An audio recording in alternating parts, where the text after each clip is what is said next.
Salut les amis, juste avant de vous placer les vidéos que j'ai évoquées avec vous dans la vidéo La colline de la Garde, mais je vais en profiter pour vous parler de Ramanujan. Je trouve que c'est... merci à la personne qui m'a proposé ce sujet. Ramanujan. Oui, je vais l'appeler Ramanujan, tranquille. L'objectif des vidéos, comme je vous l'ai dit, c'est de les lier, c'est de fournir du concept, c'est d'essayer d'apporter quand même quelque chose de nouveau. Le but n'est pas d'aller recopier 3 sites, Wikipédia, machin, et raconter la vie d'un type, ça m'intéresse pas. Donc je me suis dit comment je vais parler de Ramanujan, de manière originale, de manière à apporter une valeur ajoutée, de manière à ce que lorsque tu quittes cette vidéo, tu te dis j'ai appris un truc. Oui, il y a plein de vidéos sur YouTube et ailleurs sur Ramanujan. Étienne Klein le cite parce que c'est l'un des plus grands génies mathématiques de tous les temps.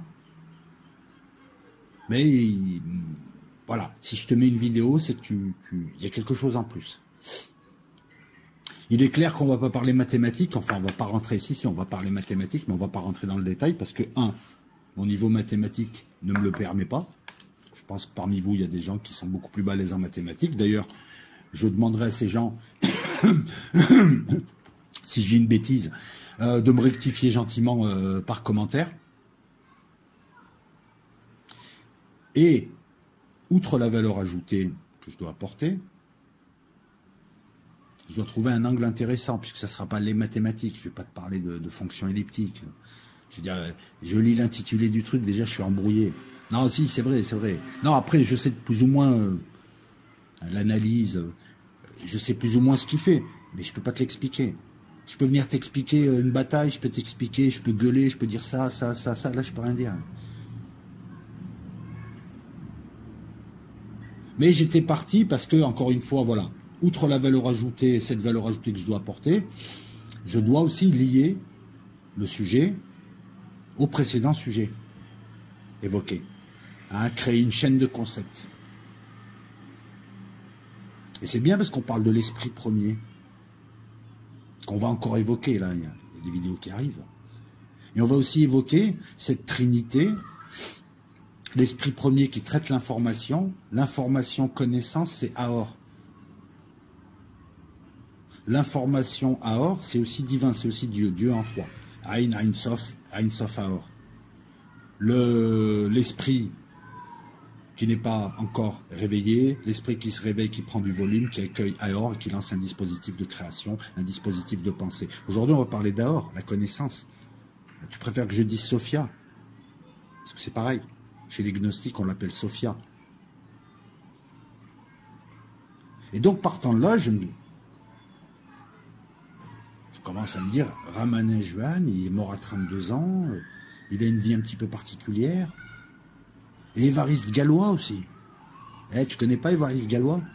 Il est mort à 20 ans. C'est un Français mathématicien. Je rappelle que la France a une très grosse école de mathématiques depuis 5 siècles. C'est impressionnant. Bon, ils se barrent ailleurs parce qu'ils n'ont peut-être pas les moyens de faire ce qu'ils font ici, mais voilà. De grands mathématiciens, hein. Je n'ai pas besoin de te les citer, tu vois, Cauchy, Liouville, Lagrange, etc. etc. Aujourd'hui, on a Villani, Cohn, on a des scientifiques. Bon, alors, j'allais te citer les scientifiques qui ont obtenu des prix Nobel. Il n'y a pas de prix Nobel en mathématiques, mais ils ont fréquemment, tu as toujours un Français qui est médaillé Fields, un mathématicien de moins de 40 ans récompensé pour certains de ses travaux, ou tu as des Français qui ont le prix Abel. Voilà, c'est les deux grands prix. Le prix Abel, c'est pour toute une carrière et quel que soit ton âge. Revenons à Ramanujan. Ramanujan et Évariste Galois, je pense qu'il est bon de s'intéresser à eux, et tu vas voir pourquoi, s'intéresser à leur vie, de voir les similitudes de ces étoiles filantes. Le gars, il meurt à 32 ans. En général, un mathématicien, il meurt à 90 ans. Tranquille en plus, tu sais, avec les pantoufles, les lunettes, il est en train de lire le journal et puis il s'endort. Évariste Galois, mieux, il est mort à 20 ans dans un duel. Mais les types, en l'espace de quelques années, c'est pas ils ont fait avancer les mathématiques. Non, c'est ils sont venus créer des branches de mathématiques, oui, ils sont venus faire évoluer la mathématique, en apportant des concepts qui n'ont pas été compris sur le coup. Parce que leurs travaux, c'est 50, 60, 70 ans après qu'on a vu que, ah mais qu'est-ce que c'est que ça, c'est un génie le gars, mais il avait 70 ans d'avance. Non, parce que sur le moment, les gars, ils n'avaient pas les outils pour comprendre. Ils savaient juste qu'ils avaient des pointures, mais pour Ramanujan. Ils ont eu des vies, ces deux personnalités, ces deux destins communs. C'est des étoiles filantes. Et je vais revenir sur ça après. Ramanujan, c'est simple, c'est un Indien. Je vais te la faire rapide. C'est un Indien d'une petite bourgeoisie, qui découvre les mathématiques, se passionne pour les mathématiques, abandonne tout le reste et se replie, devient pauvre socialement, rate des examens, s'isole, juste pour faire ses recherches personnelles, son chemin d'initiation gnostique. Il y a le prix à payer, c'est la pauvreté, les gens qui t'insultent, les gens qui ne comprennent pas, tes parents qui veulent te marier, tu fais des gens, alors que toi, tu es là pour un truc, pour une mission. C'est le prix à payer. Ramanujan, c'est un stylo. Ou alors c'est l'esprit projeté beaucoup plus bas pour nous livrer quelque chose. Ramanujan, je te la fais rapide, hein, il est très vite, il s'intéresse aux mathématiques, sauf que lui, si tu veux, il travaille bizarrement. Il fait tout de manière intuitive. Il te donne que les résultats à la fin, il te donne très peu de démonstrations. Ça dérange les mathématiciens parce qu'il faut expliquer pas à pas la démonstration. Sauf que lui, il aboutit à de vrais trucs et il est prolifique. Ramanujan va bénéficier d'une aide. Progressivement, il va être au contact de gens en Inde et puis en Angleterre, de grands mathématiciens anglais, les grands mathématiciens du moment. Oui, il a bénéficié, oui, il a subi, enfin bon. Je crois que tu m'écrivais, il a subi la xénophobie anglaise. Mais enfin, on est au 19e siècle, elle s'explique. Deuxièmement, je note quand même que Ramanujan, s'il est connu, c'est parce que tout l'establishment anglais l'a aidé. De l'autre côté, tu verras qu'Évariste Galois, pareil, a été aidé, puis on l'a gêné aussi. On n'a plus gêné Évariste Galois hein, en France, hein, puisqu'il était républicain, comme son père qui s'est suicidé. En raison de ses opinions politiques, à une époque où il y avait des affrontements entre républicains et royalistes, on est en 1830, dans ces eaux-là. Donc ça, je vais l'écarter, c'est pas intéressant pour ce que je veux vous dire. Ramanujan a bénéficié d'un certain confort. On te fait venir en Angleterre, on t'accueille, tu es chez Hardy, un grand mathématicien, ça t'ouvre la porte à tout un tas de trucs, il a tout un tas de prix en Angleterre, parce que le gars, voilà, Hardy et d'autres mathématiciens comme Lee, Sophus Lee, pensent que c'est l'un des plus grands génies mathématiques, qu'à la limite, si tu dois mettre des gens à côté de lui, tu mets Gauss et Euler, pas plus.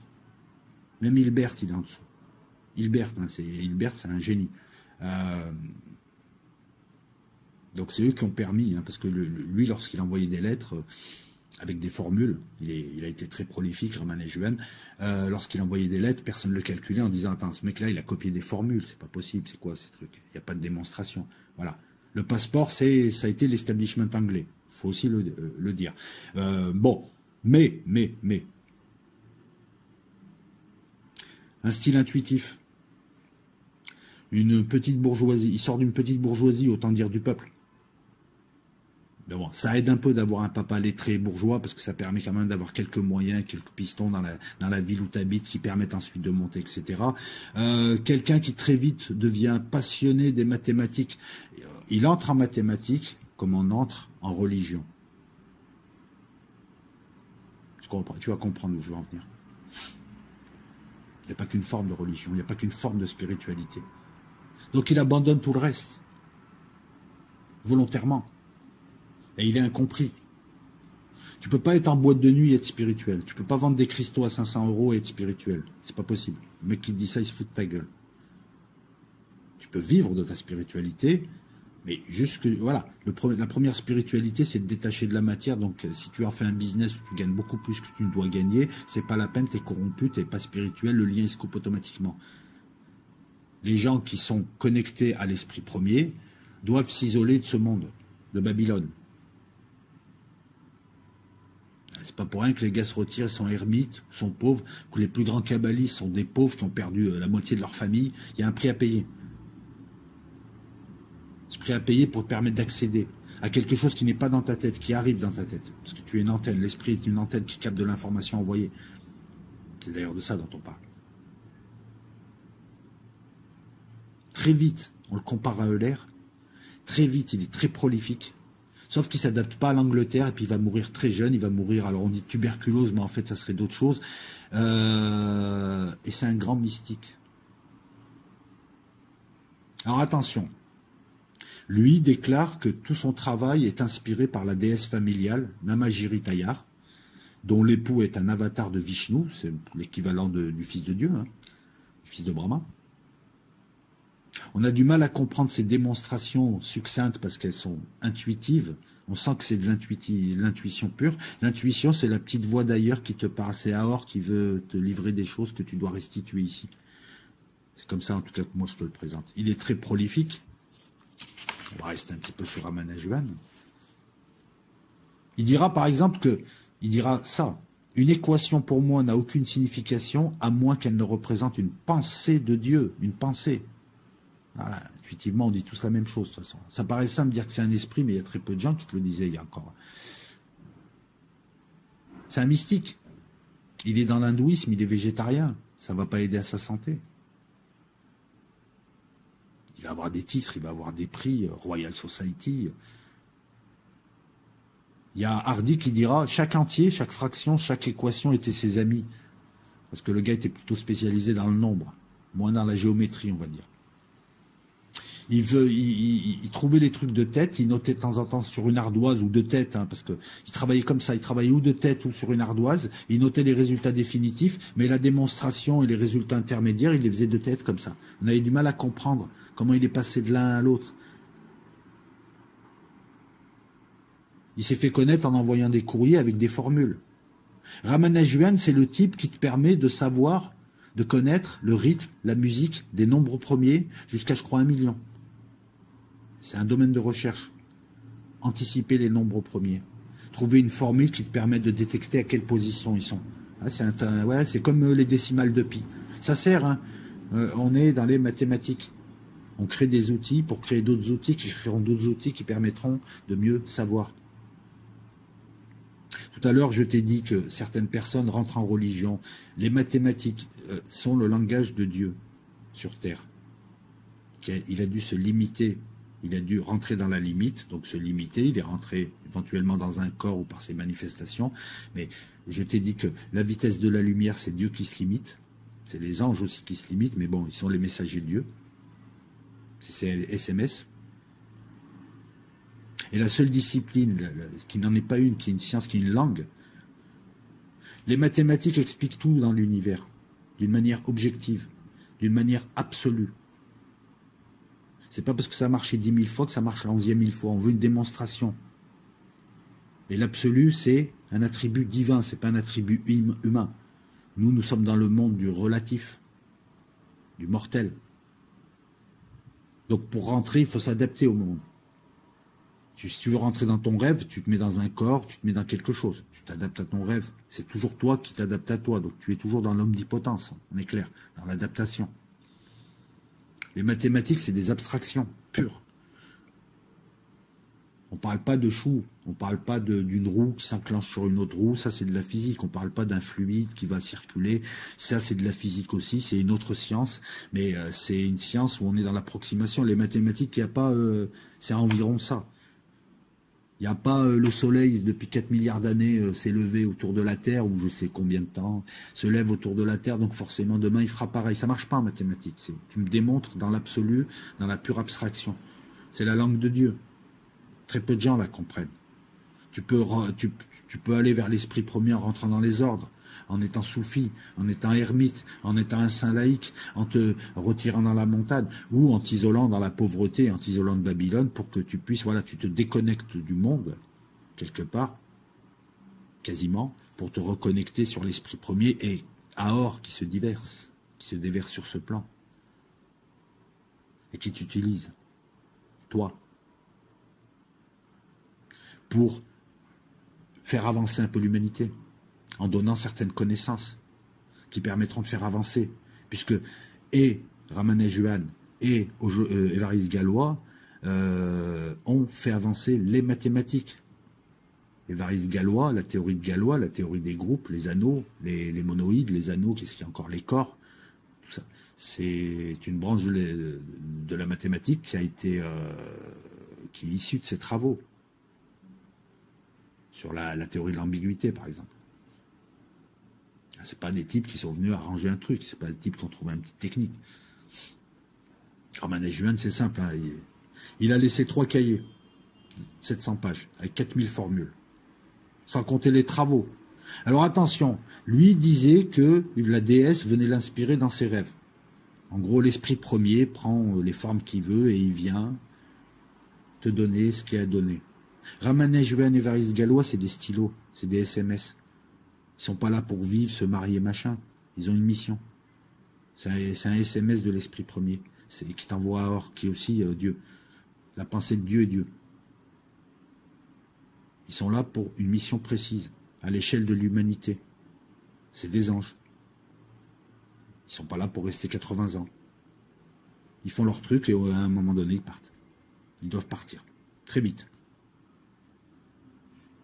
L'esprit premier sur chaque plan intervient pour donner, pour mettre de la donnée, de la data, du concept, pour faire avancer l'humanité. On peut concevoir une humanité qui avance pas à pas, puisque quand tu regardes l'histoire des civilisations et des idées, tu vas voir des explosions d'idées sur un siècle ou deux, comme là, hein, le 19e, le 20e.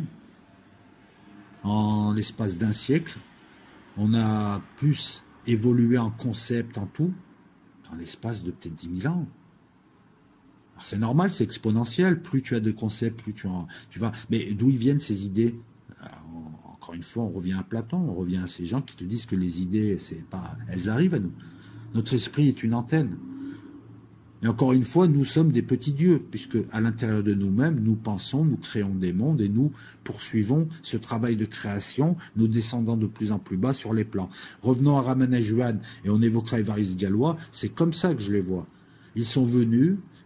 Ils utilisent le langage de Dieu, de l'esprit premier, le langage qui traverse tous les plans, puisqu'il explique tous les plans. Ce n'est pas une langue qu'on utilise dans un endroit, c'est universel, et c'est même, j'ai envie de dire, transcendantal. Il va laisser 4000 formules, mais encore une fois, des équations, des formules, on arrive à des formules, qui sont des outils, mais il faut les démontrer.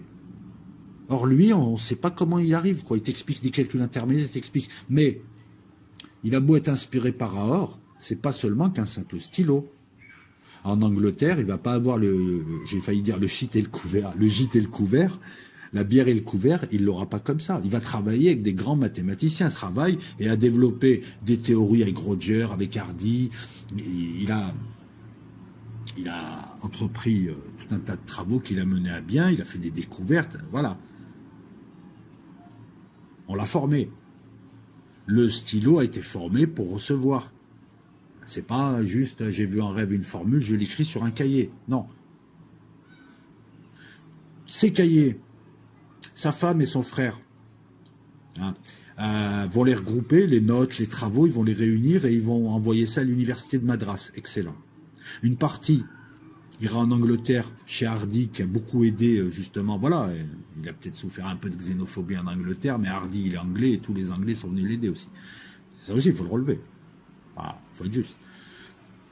Parce que, et puis, il faut le relever sans le relever, parce que, en fait, il avait un chemin à faire. En fait, on s'en fout tout ça. Il avait un chemin à faire. Voilà, l'esprit premier et Aor veulent se déverser sur ce plan et veulent déverser certains concepts parce que c'est le moment, parce que les penseurs du moment sont là. Hein, cette explosion d'idées, on va balancer sur une zone donnée tout un tas d'idées. Il y a des antennes qui captent. C'est ça. Hein, c'est pour ça que tu as plein de scientifiques qui se tirent la bourre dans le monde sur la relativité, sur ceci, sur cela. Il y a l'idée, elle plane. Hein, l'esprit saint souffle. Hein.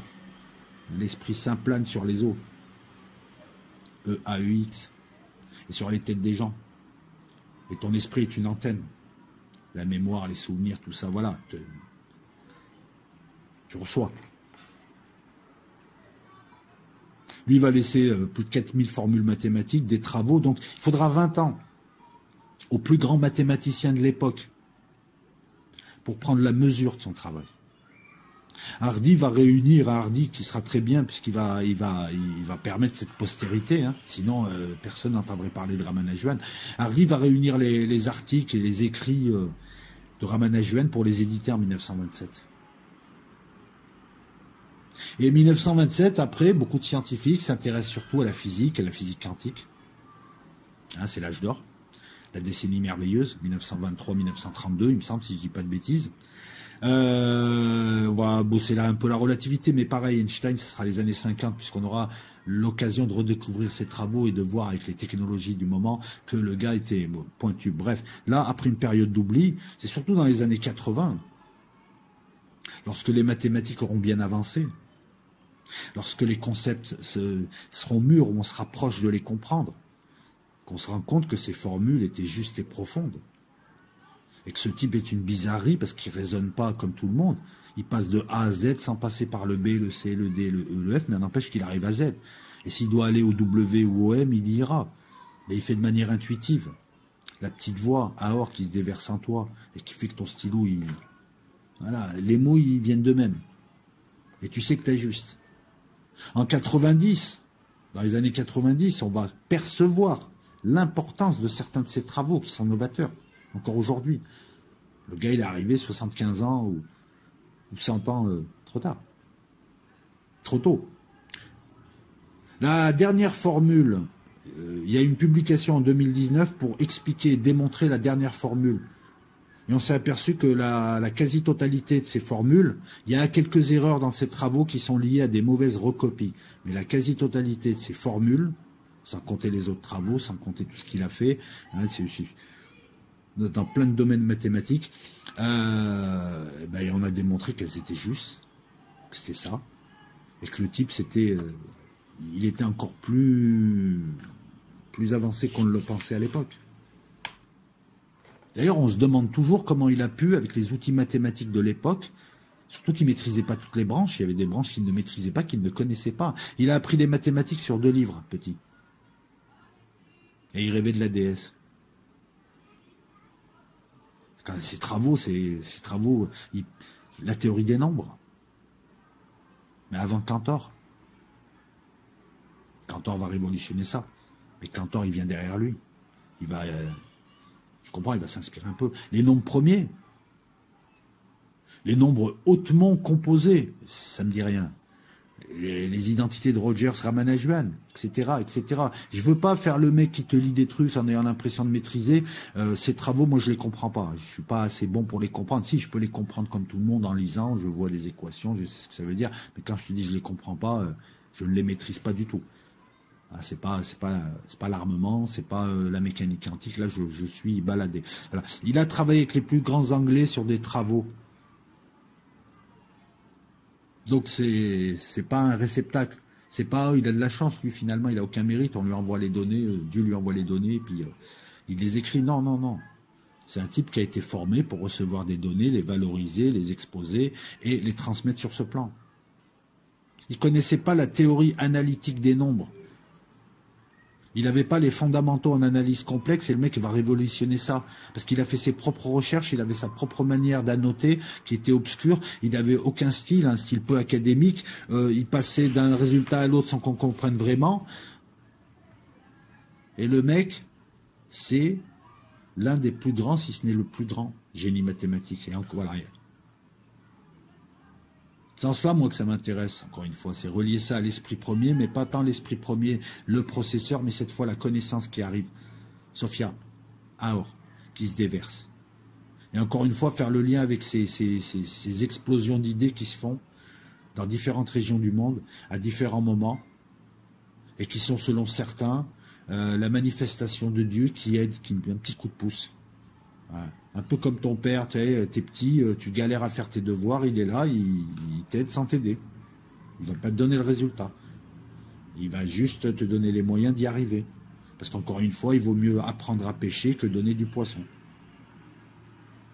Évariste Galois, alors, Nous avons Ramanujan, donc qui mort jeune, à 32 ans. Il est revenu en Inde, il avait du mal en Angleterre. Il avait du mal avec la nourriture, il avait du mal avec le climat, il avait du mal à quitter l'Inde, tout court. Donc il y avait ça aussi, il a essayé de se suicider, bref. Mais il était, malgré ça, il était considéré comme un bon vivant, bon ami, mais un peu bizarre quand il fallait expliquer. Tout le monde sentait que voilà, qu'ils avaient un génie et qu'ils n'arrivaient pas à le suivre. Évariste Galois, lui, il va donner son nom à une branche des mathématiques. Hein. On va voir ce qu'est la théorie de Galois, la théorie des groupes.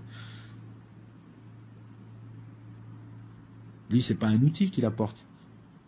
Alors l'autre apporte des mathématiques, hein, apporte un message de Dieu. Évariste Galois, lui, il apporte la boîte à outils qu'on lui a donnée de là-haut. Mais il le sait pas, parce que lui, il est anticlérical, il est républicain. Mourir dans un duel galant à 20 ans. Le truc con, quoi.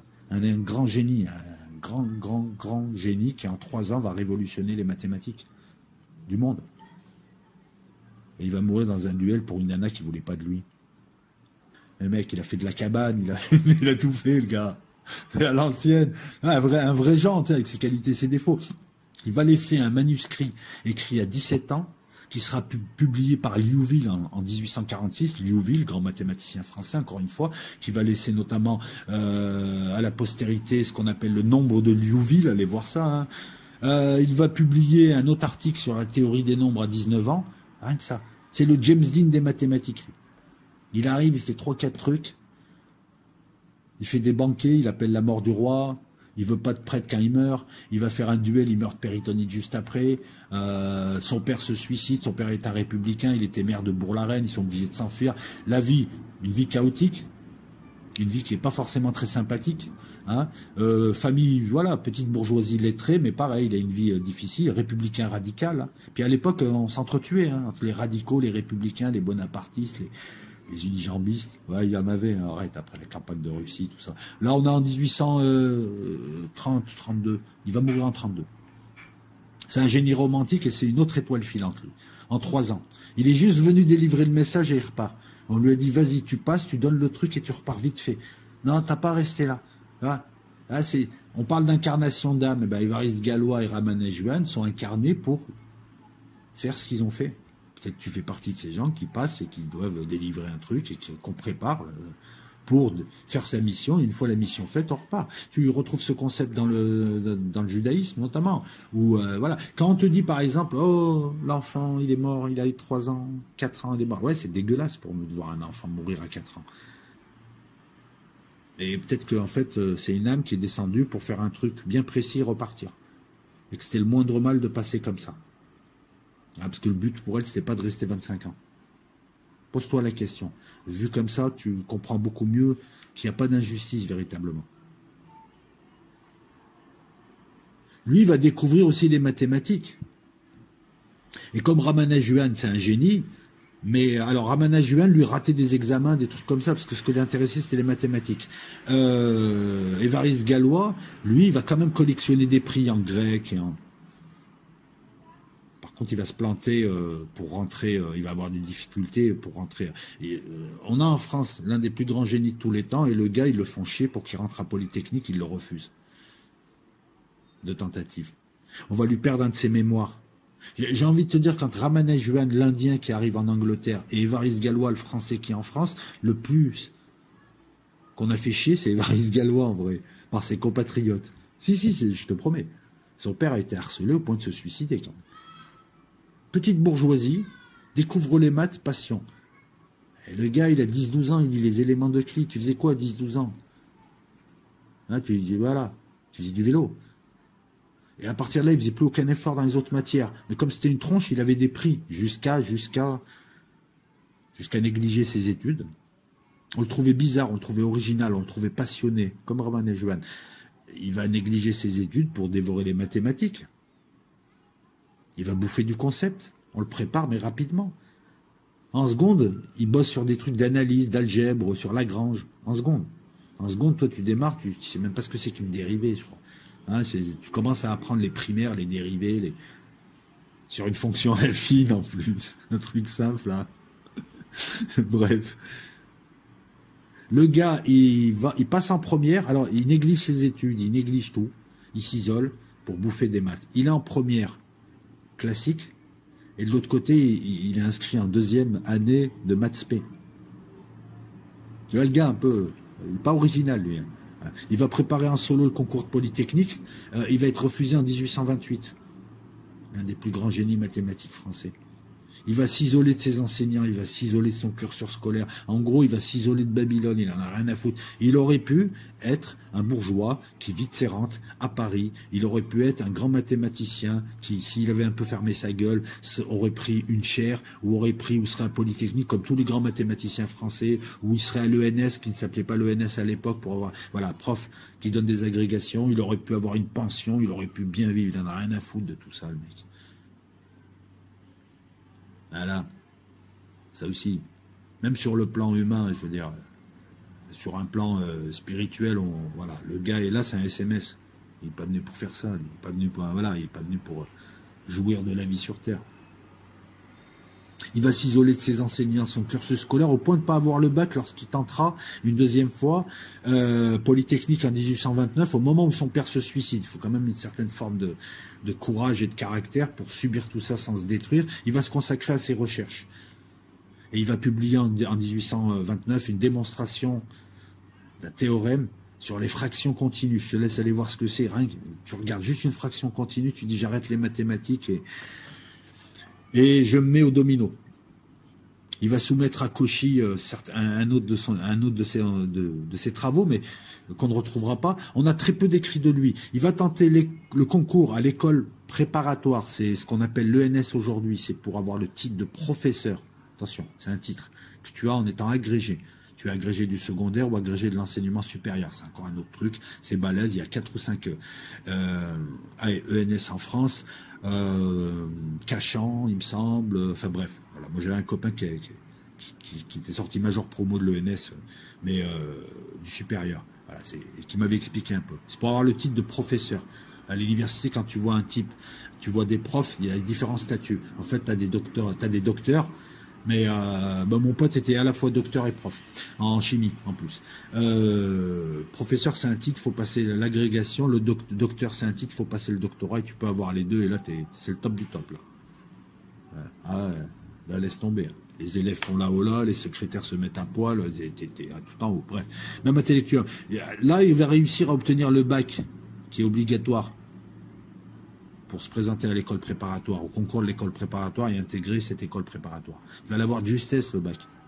Tu vois, c'est des génies, mais ils bac le reste, ils s'en foutent, quoi. Là, le mec, c'est les mathématiques, c'est pas la gym, c'est pas le dessin. Il va déposer à l'Académie en 1830 un mémoire pour obtenir le Grand Prix, le Grand Prix de l'Académie des sciences. Une analyse d'un mémoire sur la résolution algébrique des équations. Parce que tous ces travaux tournaient autour de ça finalement.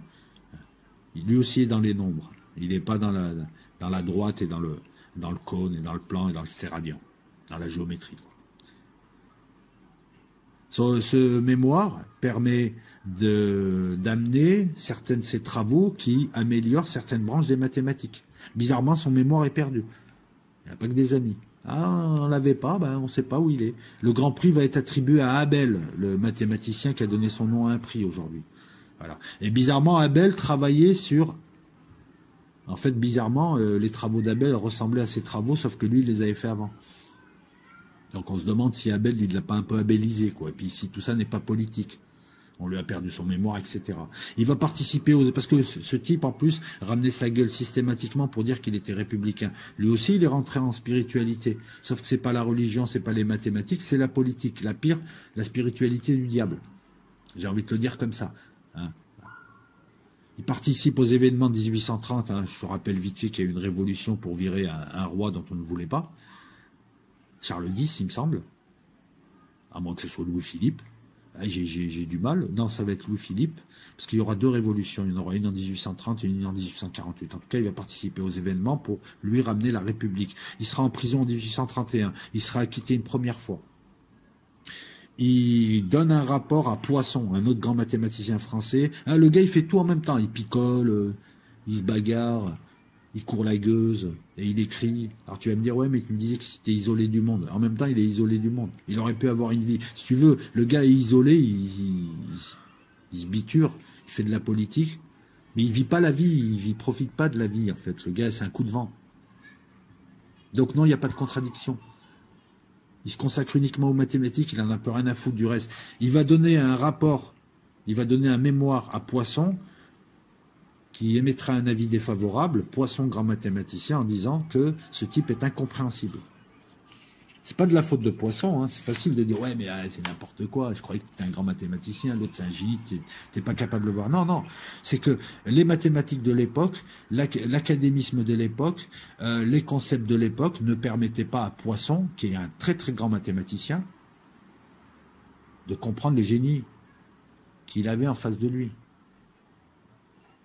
Ça montre surtout la grandeur d'Évariste Galois. 1831, deuxième emprisonnement. Cette fois, il prend 6 mois. Il est prisonnier politique. Il sort en avril 1832 et il se débrouille pour aller faire un duel.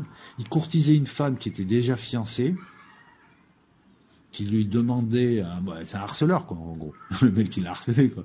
Et elle lui a demandé de lui lâcher la grappe, et il n'a pas voulu. Donc, à l'époque, à la française, t'arrives, le mec arrive, voilà, vous avez ennuyé, machin, duel. Il n'y a pas de à 10 contre 1, on te lance des cailloux, on te tire dessus avec des mitrailles. Non, non, duel. Donc duel, et il a été touché, il a été emmené blessé. Le lendemain, il meurt de péritonite. À l'époque, on pouvait mourir d'une péritonite, d'une septicémie, d'une infection. Bref, il va refuser le service d'un prêtre. Il était très anticlérical. Tu peux être connecté à l'esprit premier sans forcément... tu peux être connecté au ciel par l'une des montagnes sans forcément être du monde à côté. La mort con. Mais en fait, c'est la mort con. Oui, sur un plan terrestre, tu vas dire c'est une mort con. Non, il a fini ce qu'il avait à faire. Et d'autres vont prendre le relais. Tous ces travaux, ces écrits, les quelques écrits et travaux, ils vont être rassemblés par Liouville, qui est professeur à Polytechnique. En 1843, il va commencer à les regarder, à les analyser. 10 ans vont passer. Et il va faire des découvertes intéressantes. En 1846, il va publier les manuscrits de Galois. Ça va leur donner un rayonnement international. Tu vois, Liouville, c'est son hardi. Et tu vois que Ahor utilise plusieurs chemins et plusieurs outils pour s'imposer dans les esprits brillants de l'époque. Il y a ceux qui amènent les concepts, ceux qui les aident, ceux qui leur ouvrent le chemin. Voilà, Hardy, Liouville. Voilà. Et même ceux qui les bloquent quelque part font partie d'un mécanisme de résistance, action-réaction qu'on peut comprendre sur un plan spirituel. Là, les manuscrits de Galois publiés en 1846 par Liouville, vont lui donner un rayonnement international. Ça veut dire quoi en français? Ça veut dire que tu as plein de mathématiciens américains, indiens, enfin de tous les pays qui à l'époque avaient une activité intellectuelle, parce que le monde était différent d'aujourd'hui. Mais tous ces gens qui n'avaient pas, il n'y a pas Internet à l'époque, la presse est limitée, on a plusieurs mondes côte à côte, parce qu'il te fallait des semaines et des mois pour aller de l'un à l'autre, tu vois, donc on avait des mondes plus ou moins fermés. La Terre, c'était une sorte de sous-marin avec plein de compartiments. Donc en publiant, là, tu peux être sûr au moins que tous les grands scientifiques du monde vont lire ce que faisait ce type et vont avoir des idées. C'est le but de la publication.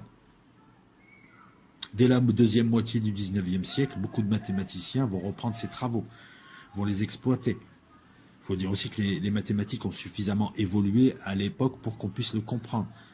C'est un petit qui arrive à l'école et qui dit des choses, son prof lui met des mauvaises notes parce que son prof comprend pas, c'est quoi. Et 30 ans après, on se rend compte que le type était un génie, que son prof qui ne comprenait pas, c'est parce que le gars était tellement en avance. C'est parce que le gars était tellement en avance, c'est pas le prof qui est mauvais. Encore une fois, c'est pas Poisson, ça serait stupide de penser ça. C'est trop facile rétroactivement de dire ouais, il aurait pu, il aurait vu. C'est un peu comme l'histoire de Gamelin, je reviendrai un jour dessus. On dit Gamelin, mais... Un jour, on refera une vidéo sur cette histoire. C'est trop facile en 2023 de dire que Gamelin s'est planté, c'est un échec, parce qu'il y a un contexte. Sophus Lee, lui, va carrément dire que Galois a une influence sur le développement des mathématiques. Il va créer une nouvelle branche. Puisque de ses travaux, les gens vont s'inspirer de ses travaux pour lancer la théorie des groupes, la théorie de Galois. Il est reconnu par ses pairs à titre posthume, contrairement à Ramanujan. Il est hors establishment, mais il a été admis partiellement, mais lui, il a été rejeté aussi. Évariste Galois s'est intéressé, certes, à un domaine plus restreint, mais il a eu une vie plus courte. Il a été moins prolifique, mais il a une vie plus courte. Mais on ne regarde pas en termes de publication, on regarde en termes de profondeur. Ce qui est dit, quelle est la profondeur, est-ce que ça amène après? Ça amène des théories, ça amène des concepts, ça débloque des trucs. Lui, son objectif était surtout de construire des solutions aux équations. Il était plus dans l'algébrique. Ramanujan était partout, donc aussi bien dans l'arithmétique, théorie des nombres, dans l'algébrique, l'analyse, etc., etc., etc. Les deux, enfin, Évariste-Galois, c'est un démiurge. C'est l'esprit premier sur ce plan, qui est projeté, et qui lui-même crée un nouveau domaine mathématique, donc un nouveau monde. C'est un démiurge. Il poursuit ce travail de création aussi. Ramanujan, c'est différent. Lui, c'est plutôt celui qui a permis à beaucoup de branches des mathématiques d'avancer. La théorie de Galois est donc déduite par ce qui arrive. Hein, il va y avoir ce concept de structure mathématique qui va émerger, qui aujourd'hui est important. Les corps, les monoïdes, les anneaux et les groupes. J'ai vu quelques vidéos sur YouTube sur ces concepts parce que c'était important pour moi au moins de... Voilà. Il va apporter le concept de structure mathématique, mais il ne l'explique pas encore le concept. Hein. Il faudra d'autres gens encore. La théorie de l'ambiguïté qui est toujours féconde. La théorie de l'ambiguïté de Galois va inspirer Alexandre Grothendieck, grand mathématicien français des années 60, qui un jour a décidé de se retirer de Babylone, et il est parti avec ses chèvres dans la montagne, et on n'a plus entendu parler de lui. Il était dégoûté du monde. Et on a l'impression que plus tu montes là-haut, moins tu as envie de rester collé à ce monde toxique. Hein. Voilà. Après, si tu as cette impression aussi, je te rassure, tu n'es pas un génie, ni toi, ni moi. Mais ça inspirera Grothendieck qui pourra faire de la fusion de théorèmes. Il va faire fusionner deux théorèmes. On a fait avancer le public. Voilà, je pense avoir tout dit. Ces deux personnages se ressemblent, expriment encore une fois Aor qui arrive d'une certaine manière. Donc c'est structurellement qu'il est intéressant de voir comment se fait la chose. Les gens qui aident, d'où ils viennent, leur parcours et les similitudes. Il y a des différences aussi, on est d'accord, mais enfin, je veux dire, il y a beaucoup de similitudes. Et ce que ça apporte, etc., etc. Et ça a permis à d'autres de prendre le relais, les gens qui les aident. Tout ça, c'est la pièce. Une pièce qui se fait pour arriver à un objectif, introduire des données dans notre équation. Les deux ont été critiqués pour leur manque de clarté, leur intuition. Les étapes de raisonnement qui ne sont pas assez développées ou pas assez expliquées. Mais tous ont été frappés par la modernité de leur pensée, puisqu'il a fallu attendre des décennies pour... Hein, d'habitude, tu sais, tu regardes un truc du passé, ça te fait un peu ringard. Là, tu regardes le truc du passé, tu te dis qu'il est en avance sur toi aussi, 100 ans après.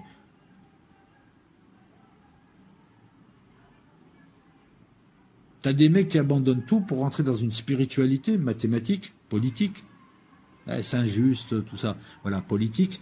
Et c'est marrant parce que ces gens sont quelque part dans une recherche d'absolu. C'est pas je prends un peu de là, un peu de là.